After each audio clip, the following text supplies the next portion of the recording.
तो बाजार तो दिन के निचले स्तरों पर कामकाज कर ही रहा है। करीब करीब 22,400 के जोन्स में आज इंट्राडे में 22,700 के पार था और अब 22,400 के नीचे जाने की तैयारी में बाजार सो फार दिखाई पड़ रहा है। तो हायर लेवल से तो तेज बिकवाली है ही इंडेक्स में, लेकिन वो बिकवाली आज प्रिवेल भी कर रही है। ना केवल फ्रंट लाइन इंडेक्स में बल्कि मिड कैप, स्मॉल कैप सारे इंडिसेस डे लो के आसपास ही कामकाज करते हुए दिखाई पड़ेंगे। मिड कैप इंडेक्स भी करीब 325 अंक नीचे और स्मॉल कैप इंडेक्स भी 150 अंक नीचे है। एडवांस डिक्लाइन के लिहाज से एक समय पर करीब 1300-1400 शेयर तेजी में थे, अब 1600-1650 शेयर बिकवाली के साथ कामकाज कर रहे हैं। तो ये जो एकाएक बाजार में बिकवाली आई, उस बिकवाली के बाद मिड कैप, स्मॉल कैप की बिकवाली से डिक्लाइंस कहीं ज़्यादा ऊपर, तो हर एक शेयर की तेजी के सामने करीब करीब 3 शेयर ऐसे हैं जो कि बिकवाली में कामकाज करते हुए दिखाई पड़ रहे हैं।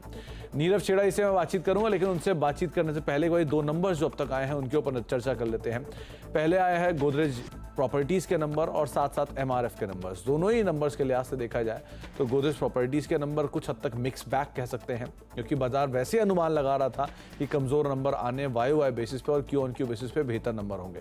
हालांकि जो नंबर आए हैं उसमें वाई बेसिस पे उतना खराब आंकड़ा नहीं है। 470 करोड़ रुपए के आसपास का मुनाफे का नंबर है और रेवेन्यू का नंबर 16-1650 करोड़ रुपए के आसपास है। मार्जिन में ड्रॉप है और मार्जिन में ड्रॉप का अनुमान बाजार लगाकर चल ही रहा था। करीब करीब 8.5% के मार्जिन और इन लाइन है, 8.5% का ही एक अनुमान था। इसीलिए बाजार ने एक रिएक्शन तो दिया नंबर्स के बाद, लेकिन शायद बहुत बड़ा रिएक्शन की उम्मीद आप ना लगाएं। डिस्पाइट मार्केट के फॉल के ये स्टॉक फ्लैट साइड पे कामकाज कर रहा है, तो शायद बहुत ज़्यादा यहाँ बिकवाली की उम्मीद ना रखें, क्योंकि ऑलरेडी वीक नंबर यहाँ मार्केट ने एस्टिमेट लगा कर रखे हुए थे। दूसरी तरफ आते हैं एमआरएफ के नंबर में। एमआरएफ में की हाईलाइट में आपको 170 रुपए का डिविडेंड जरूर दिखाई पड़ेगा, लेकिन ये ऐसा नहीं कि पहली बार है। पिछले साल के फाइनेंशियल ईयर के क्लोजर में भी 165 रुपए के आसपास का डिविडेंड था। रेवेन्यू फ्रंट पे करीब 6,500 करोड़ रुपए के आसपास का रेवेन्यू, 6,200 करोड़ रुपए का मुनाफा, 380 करोड़ रुपए आया है। 8% का ड्रॉप है, मिक्स बैग कह सकते हैं इसे, क्योंकि पिछले क्वार्टर के नंबर्स में भी जो नंबर्स थे वो मिक्स बैग थे और last quarter and quarter basis पे नंबर थोड़े से वीक हैं। 14.5% के आसपास के मार्जिन है जो कि फ्लैट साइड पर है और एबिटा करीब करीब 886 करोड़ है। स्टॉक में रिएक्शन है, 6,000 रुपए का ड्रॉप, वैसे तो 4.5% के आसपास का फॉल एमआरएफ में नंबर्स के बाद आता हुआ दिखाई पड़ रहा है। कंपनी ने पिछले साल फाइनेंशियल ईयर क्लोजर के तौर पर 170 रुपए का डिविडेंड दिया था, इस बार भी उसी तरह का डिविडेंड की पिक्चर है। नीरव सर नमस्कार, स्वागत है कार्यक्रम में। दोनों ही एफएनडो के स्टॉक्स हैं, इसलिए पहले इन पे बात करना जरूरी है। एमआरएफ और गोदरेज प्रॉपर्टीज कैसे देख रहे हो आप स्टॉक स्पेसिफिक? यस जी सुमित जी, गुड आफ्टरनून। देखिए एट दिस पॉइंट मुझे दोनों में से ही गोदरेज प्रॉपर्टीज ज्यादा बेटर लग रहा है। आपने भी कहा कि देखिए ओवरऑल जो इसमें पैटर्न है वो ओवरऑल अभी पॉजिटिव है और आज ज्यादा बड़ा रिएक्शन भी नहीं देखा गया। एक राउंडिंग काइंड ऑफ फॉर्मेशन है और उसका ब्रेकआउट 2500 के पास में है जो ये स्टॉक ने छुआ एज सपोर्ट और वहां से वापस बाउंस किया। आई बिलीव यहाँ से वापस बाउंस आते रहेगा और ऊपर में देयर इज अ चांस के 2650-2700 ये लेवल्स ये स्टॉक दिखा सकता है। तो करंट लेवल से बाइंग करने की राय रहेगी। और क्लोजिंग बेसिस 2500 का आपका स्टॉप लॉस रहेगा, ऊपर में 2650 का आपका टारगेट बनेगा। एमआरएफ की बात कर लें तो देखिए एमआरएफ में एक higher top higher bottom formation चल रहा है। अभी के लिए एक flag kind of formation phase में है, जिसका सपोर्ट है करीब करीब 1,27,000 और उसी के एकदम पास में है eight this point of time. और यहाँ से प्रोबेबली 1-2 दिन में अच्छा कंसोलिडेशन करने के बाद ये स्टॉक में अच्छा बाउंस आ सकता है और ये जो बाउंस है वो एक्सटेंड हो सकता है 1,40,000 के पास तक। तो यहाँ से भी ऑन डिक्लाइंस बाय करना चाहिए। इसमें स्टॉप लॉस जो है वो स्टॉप लॉस बनेगा अराउंड 1,26,000 का। तो 1,26,000 का स्टॉप लॉस लगा के आप बाय कर सकते हैं एमआरएफ को, लेकिन गोदरेज प्रॉपर्टीज कुछ हद तक नंबर डिस्काउंटेड थे, वो अब स्टॉक के अंदर रिफ्लेक्ट होता हुआ आपको दिखाई पड़ेगा। जरा स्टॉक लेकर आइए। 19 अंकों के आसपास की बढ़त है, 3/4% ऊपर स्टॉक आ चुका है। स्लोली एंड स्टेडली मार्केट इस चीज़ को अब डिस्काउंट करके चल रहा है कि ये कुछ हद तक डिस्काउंटेड है। कल के दिन 7% का ड्रॉप और आज इंट्राडे में एक डिप, ये दोनों चीज़ों से कुछ हद तक नंबर्स को इसने डिस्काउंट कर लिया है। नीरव सर, अब मार्केट्स पे आपका व्यू कैसे देख रहे हो आप? दिन के निचले स्तरों पे कामकाज कर रहा है निफ्टी और निफ्टी बैंक, क्या करा जाए इसमें? जी सुमित जी, मार्केट ने आज सबको सरप्राइज कर दिया है, but frankly speaking we were not surprise. Why? Because देखिए एक फेज था मार्केट में जब रोज मार्केट ऊपर ही जाता था, पर वो फेज जो है वो पूरा हुआ, क्योंकि अब जो इंडिया विक्स है वो बढ़ना शुरू हो गया, और ये इंडिया विक्स अगले 1 महीने तक बढ़ा हुआ ही रहेगा, क्योंकि election results are round the corner और नियर अबाउट है। तो जब भी इंडिया विक्स इतना बढ़ा हुआ रहता है तो कोई भी एक डायरेक्शन में निफ्टी नहीं चलता, दोनों डायरेक्शन में मूवमेंट होता है और सडन मूव्स रहते हैं। तो जैसे कि अगर आप देखें कि गैप अप हो गया तो वहां से रिवर्स हो जाएगा, गैप डाउन हो गया तो वहां से वापस रिवर्स हो जाएगा। So at this point of time मुझे लगता है कि काफी सेलिंग हो चुकी है आज के दिन के लिए। अब यहाँ से एक रिवर्सल पॉसिबल है, और निफ्टी 22,500 का फ्यूचर में अच्छा सपोर्ट भी है। तो there is a good chance कि यहाँ से रिवर्स होगा, और रिवर्स अप टू 22,700 तक हो सकता है निफ्टी फ्यूचर। तो करंट लेवल से आप निफ्टी फ्यूचर खरीद सकते हैं। 22,420 का आपका स्टॉप लॉस रहेगा फ्यूचर में, और ऊपर में 22,700 तक के टारगेट रहेंगे। बैंक निफ्टी ऑल्सो हमने देखा कि ऑल टाइम हाइज मारा था यही हफ्ते में, अच्छे सपोर्ट पे आ गया है। 48,700 अच्छा सपोर्ट है स्पॉट में, और अराउंड 48,900 इन द फ्यूचर्स। तो करंट लेवल से फ्यूचर्स खरीद सकते हैं बैंक निफ्टी का भी। नीचे में 48,750 का इसमें स्टॉप लॉस रखिएगा फ्यूचर में, ऊपर में 49,500 तक वापस ये रैली एक्सटेंड हो सकती है। और अगले कुछ दिनों के लिए आप जरूर ध्यान में रखिएगा कि रिवर्सल्स आते रहेंगे बिकॉज ऑफ इंडिया विक्स। तो कहीं पे भी एक वन साइड पोजीशन ना बनाए, प्रॉफिट बुक करते रहिएगा। तो आपको जल्दी जल्दी मार्केट्स में रहना है, जैसे जैसे तेजी मिलती रहे प्रॉफिट्स लेते रहिए, ये आपको एक रणनीति नीरव सर बता रहे हैं। नीरव सर, अब इंडिविजुअल स्टॉक्स कहाँ पर आपकी नज़र है, कहाँ पर आप लॉन्ग हो, कोई स्टॉक्स आप जो देख रहे हो? या तो अभी मार्केट के को देखते हुए दो स्टॉक्स बाय देना चाहूंगा। एक है फेडरल बैंक। फेडरल बैंक में देखिए ओवरऑल जो ओवरऑल पैटर्न है काफी बढ़िया है। ऑल टाइम हाइज भी मारा है ये स्टॉक ने यही हफ्ते में, और अच्छा मोमेंटम है, वॉल्यूम भी बहुत बढ़िया है। तो करंट लेवल से ये स्टॉक अच्छा चल सकता है इन दिस रिवर्सल। तो देर इज अ चांस कि 175 180 तक जा सकता है। तो 175 के टारगेट के साथ में आप इसे बाय करें। 159 का इसमें स्टॉप लॉस रहेगा।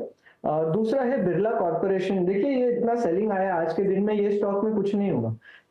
इनफैक्ट ये स्टॉक में अच्छा खासा तेजी है, ऑलमोस्ट 3% अप टुडे, और वॉल्यूम भी बहुत बढ़िया है, और ओवरऑल पैटर्न काफी बढ़िया है। आई बिलीव यहाँ से ये स्टॉक में अच्छी तेजी आ सकती है, 1750 तक ये स्टॉक जा सकता है। मगर नियर टर्म में आप इसे बाय करें 1620 के टारगेट के साथ में, 1530 का इसमें स्टॉप लॉस रहेगा।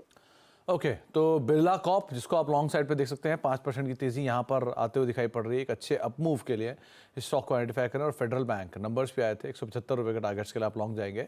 159 का एक स्टॉप लॉस यहाँ पर मेंटेन कर सकते हैं। आगे नीरज सर से बातचीत करेंगे, लेकिन पहले मिड कैप के गेनर और लूजर के ऊपर नजर डाल लेते हैं किस तरह की सिचुएशंस वहाँ पर हैं, स्पेशली तब जबकि mid cap index already day लो पर कामकाज कर रहा है, डे लो के आसपास अब कामकाज कर रहा है। 50,900 मौजूदा स्तर मिड कैप का देखने को मिल रहा है। तो पहले मिड कैप में कुछ गेनर लूजर्स के ऊपर नजर डालें तो आज सरकारी बैंकों के शेयरों में बिकवाली है। Union bank 2%, bank of Maharashtra 2.5%, IDBI bank 2%, PNB 2% के आसपास की बिकवाली यहाँ पर देखने को मिल रही है।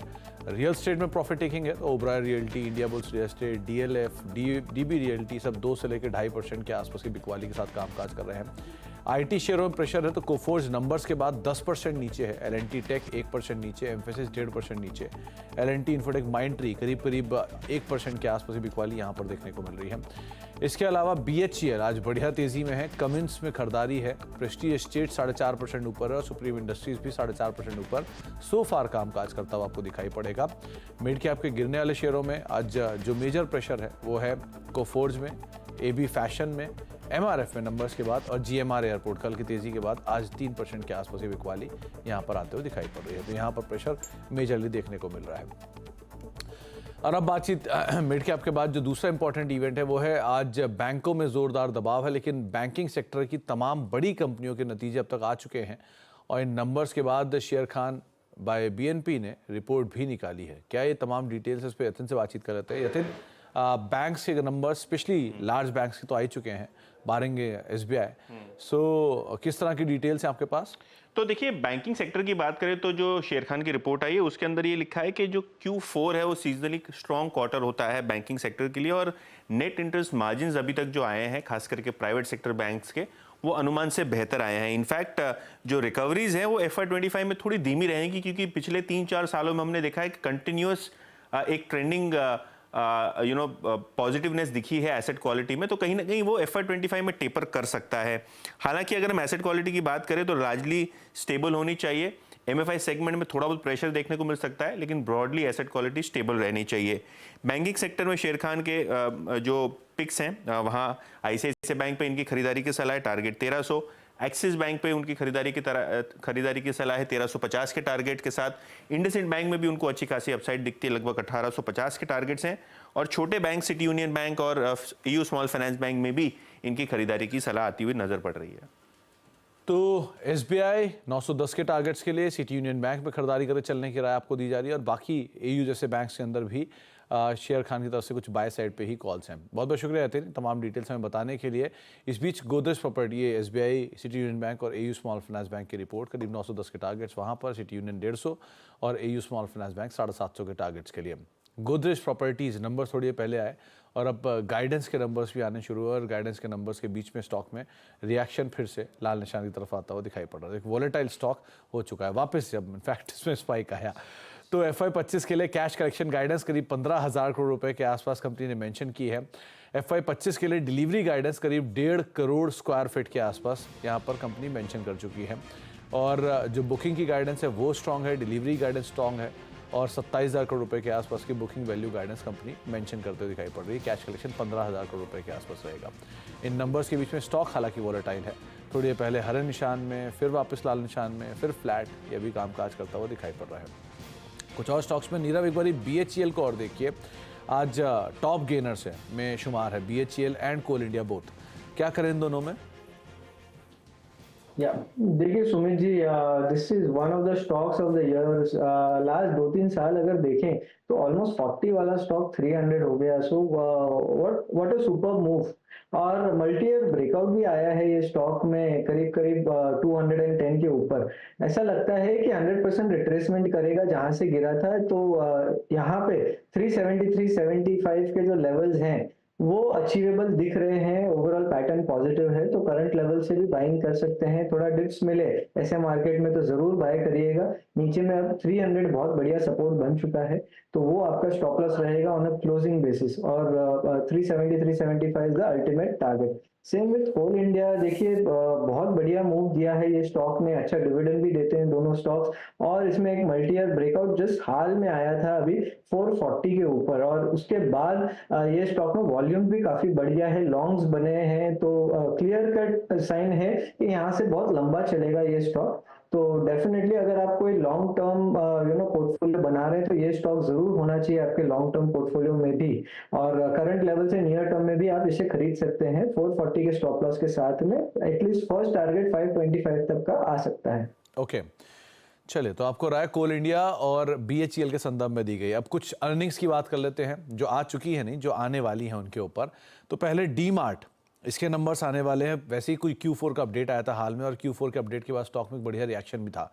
सो अब कंपनी की अगर अर्निंग्स की बात करें तो करीब करीब 19-19.5% के आसपास स्टैंड लोन रेवेन्यू बढ़ने का अनुमान बदला आकर चल रहा है।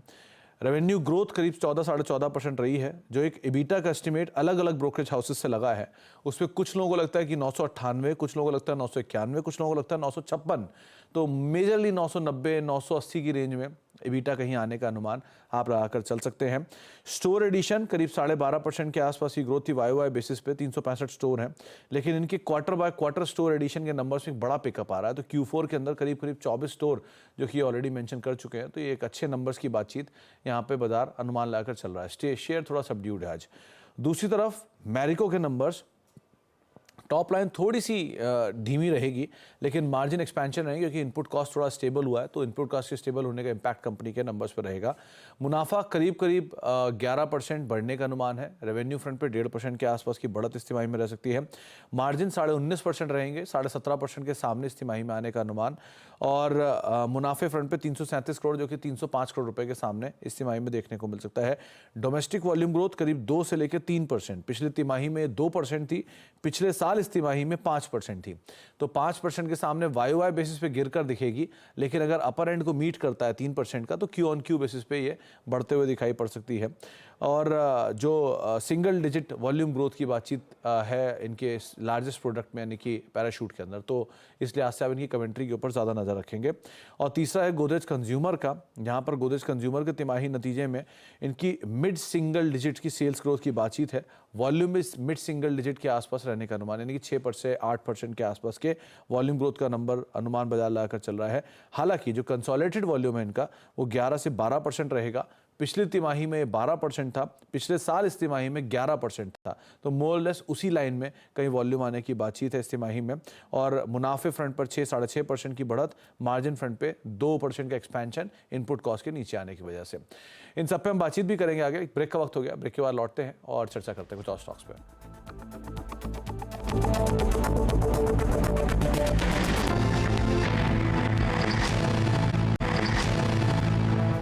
आप देख रहे हैं मिड कैप मंत्रा और मार्केट्स में प्रेशर है। हालांकि मिड कैप इंडेक्स में 100 अंकों के लोअर लेवल से अपटिक जरूर आया, लेकिन बहुत ज्यादा रिकवरी नहीं कहेंगे इसे। और अभी भी पिकवाली के साथ ही इंडेक्स कामकाज कर रहा है। निफ्टी डे लो के आसपास जरूर ट्रेड करता हुआ दिखाई पड़ रहा है।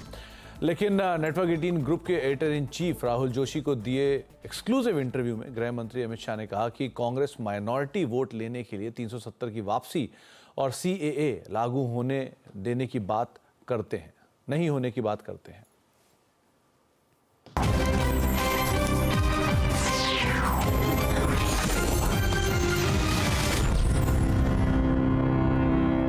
आपके पिछले कार्यकाल में आप लोगों ने काफी बड़े काम किए। आपने आर्टिकल 370 को रद्द किया, आपने CAA को इम्प्लीमेंट किया, क्रिमिनल प्रोसीजर लॉ लाए, आपने तमाम इस तरह के बड़े काम किए। पर अगर आज आप ऑपोजिशन को देखें तो काफी ऑपोजिशन वाले कहते हैं कि जो है ये जो 370 को जो है वो वापस लाएंगे, कहते हैं CAA हम इम्प्लीमेंट नहीं होने देंगे। और सारे बड़े नेता ममता बनर्जी, चिदम्बरम जी, ये सब इस तरह की बातें करते हैं। तो इसको आप कैसे देखते हैं, क्या कहना चाहिए? देखिए, इनके माइनॉरिटी के वोट प्राप्त करने का टोटका है।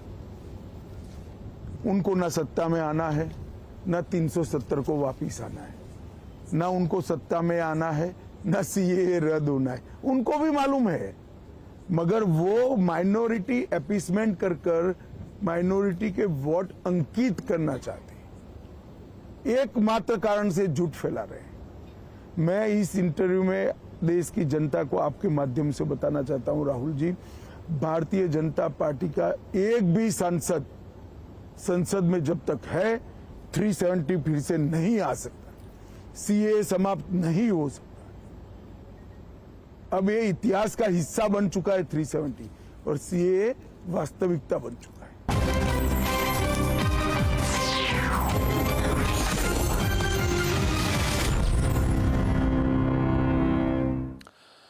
लौटते हैं मार्केट्स के ऊपर। एक बारी बाजार पर नजर डालिए, क्योंकि 200 अंकों से ज्यादा की गिरावट, 232 अंकों की गिरावट अब निफ्टी में आ चुकी है। डे लो पर एग्जैक्टली मार्केट्स कामकाज करते हुए एक अच्छी खासी वीक वाली इंडेक्स में देखने को मिल रही है। जाने से पहले खिलाड़ियों का अपडेट भी ले लेते हैं, क्योंकि हफ्ते का आज आखिरी कारोबारी सत्र है। किस तरह की सिचुएशंस वहां पे बनते हुए दिखाई पड़ रही हैं। अब तक के रिटर्न के हिसाब से सोनी लीड कर रही है, करीब 9% के आसपास रिटर्न है। पंकज 6.5% का रिटर्न है, और हरीश का रिटर्न करीब 1.5% नेगेटिव के आसपास सोफार देखने को मिल रहा है। ब्रेक और ब्रेक के उस पार आज हम नो योर कंपनी में बातचीत करेंगे सीएट के CFO कुमार सुबैया जी से, कंपनी के नंबर्स को लेकर, एक्सपेंशन प्लान्स को लेकर, और साथ साथ किस तरह का सेक्टर में अभी आउटलुक है, इन सब पर बातचीत करेंगे एक छोटे से ब्रेक के उस तरफ।